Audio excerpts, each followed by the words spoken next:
And welcome back to Maryland's Cafe Society here at 1340 WJOL, WJOL.com, and Maryland's Cafe Society.com. Of course, online with me is Faith Diggs. Hi, Faith. Welcome back to the show. Hi, Marilyn. Thank you so much. And Ellen Miller. Hi, Ellen. Hi. All right. And so we've already kind of talked about the importance of a father's presence. And Faith, with your film, you sort of, without giving the film away, you kind of set us up for the biggest shock. Oh, my goodness. I mean, major, several of them actually, but and twists that we would never dream of. But just kind of set it up for us, just to kind of get folks' minds to reeling, and hopefully it will touch, some dads, if there's some absent dads who are listening. Perhaps it will move them to want to at least introduce themselves to their children. Yes. I not only, Marilyn, did I want to deal with the fatherlessness or the absentee father, but, and I don't want to just blame fathers. I know, too, because it's never just one-sided. It takes a woman as well. That's right. And it takes two people to make a child. Yes. And I think, too, as mothers, we should think about who we intertwine with, and of course, we don't always know people. They can be deceitful as well. Yes. But in the movie, when it opens up, it begins with a young girl who is attracted to. He's sort of like an older guy, and she talks about how nice looking he is and everything, and she gets involved with this older man. But then she ends up pregnant, and of course, he doesn't want to take on the responsibility. He has other things, so she's a younger girl in her very early teens, and then he decides, look, I don't want a child. I have other things to endeavor that I endeavor to do, and I'm not going to be tied down to a child. Not really looking at it like this is a human being that has needs, that needs a daddy, Absolutely. that needs a mommy. As Ellen was saying, that it really impacts a child negatively, and they're wondering, wow, I really would love to know the person who made me, and not only know them, but be in their lives and they in my life. But I wanted to deal with that as well, and how just we think a lot of times about ourselves and the pleasure, in making a child, or yes. not even thinking about a child being made. So we're not thinking about the child and how they're going to be neglected in the end when they don't have a daddy or they don't have a mommy. But we're just thinking about our pleasure. So a lot of times, even as the women, and even a lot of the things that I write, it has to do with raising our standards, even as women, and pondering more over the decisions we make and who we're going to be with, or at least trying to think about that, So Yes. It goes on, and then this child that he neglects, she grows up, and she endeavors, though, to put it all behind her. I'm going to go on, and I'm going to make a career for myself. I'm going to become this great journalist.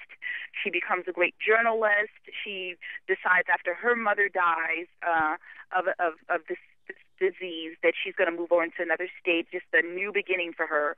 And she goes and she looks for the horizons, And but when she meets this man of her dreams, this man who is a well-known ball player, and she's just so delighted that she's met somebody to love her. And she meets him.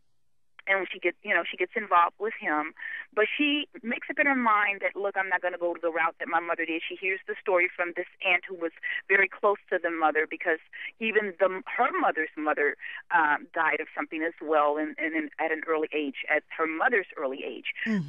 So an aunt tells her, this is what your mother did at a young age. She made some very irrational decisions, and she got involved with your father. So she says, well, I'm not going to go that route. She meets this man, but she's attracted to him, and she lets her guards down, and then she herself becomes pregnant. He says, look, I'll never do you the way that your father did your mother. I'm a man of my word, and I love you. But and they go ahead. She becomes pregnant by him, and he decides, look, I'm going to go ahead and marry her. Yes. So he does marry her, and he honors her. That is honorable. Yes. And he marries her. However, something very devastating happens to the child the child, she can't hold the child, and then Mm-hmm. so she miscarries, and the aunt in the beginning of the movie, it shows that the aunt who did raise her, the same aunt that raised her mother, has this phobia of really traveling any place else, because so many things have happened in their family with just negative things of people dying. So she just kind of remains where she is, but she does come. So she goes to the state where her great niece is to visit her, and when she's there, the aunt discovers something that has to do with the girl's father, and Uh-huh. the aunt lets it out of the bag, Uh-huh. and it impacts her life. And as I was telling you, Marilyn, too, and I don't want to give that away, the climax of it, but I just really wanted to deal with what can really happen when fathers are not in their child's alive, Mm-hmm. in their lives, and how we can be selfish and just think about our pleasures, at Mm-hmm. the time. Mm-hmm. But it's so very important that we understand, as Ellen has gone through in her life, and that it's just all selfish. It Yeah. all really boils down to selfishness.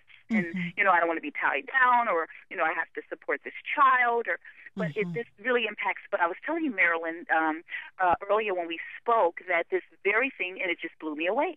When we were in pre-production of the movie, in the rehearsals, someone had written into a well-known radio station.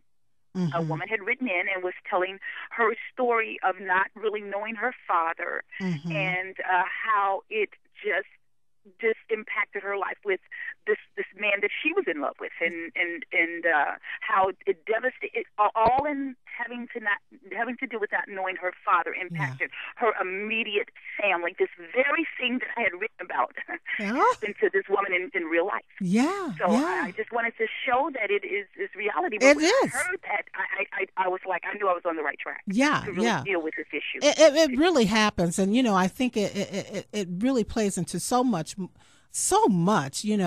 we think about the breakdown of families, because we you tell your children when you meet someone and you really think that you guys are going to go somewhere, or even if you don't, you still need to Right. ask questions. Who's your parents? Who's your grandparents? Where'd you grow up? Because information comes out as a result of those questions, and then you'll know, or you'll find out what you need to know.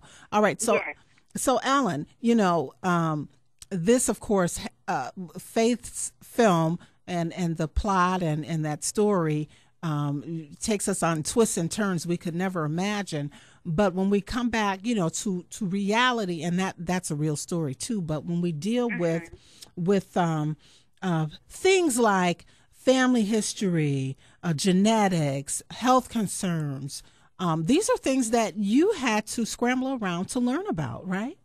Yes, I did, especially because of the fact that now this was back in the 80s, the late 80s, so it was a lot different back then as far as people being open to talk about this. I remember trying to go to the hospital and trying to talk to the people in medical records for both birth parents, and it was just a real struggle to get information back then. Mm-hmm. I also want to say that knowing now, I finally was able to contact a birth cousin on my father's side, and he explained that our family has heart disease, and most of the people die very, very young.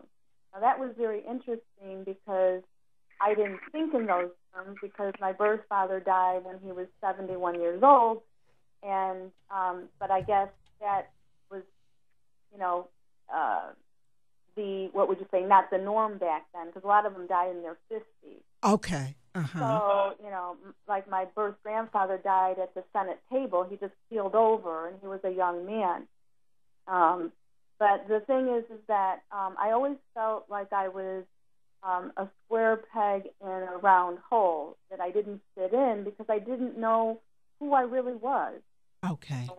Where I was going, Mm-hmm. as far as in my career life, and also never hearing your father speak. That was another thing. I was told to go to the grave of both parents, and when you go to you go to your parents' graves, most people know who they are, what they spoke about, what they looked like, etc. But it would be great to hear my birth father's voice. Okay. Simple things like that.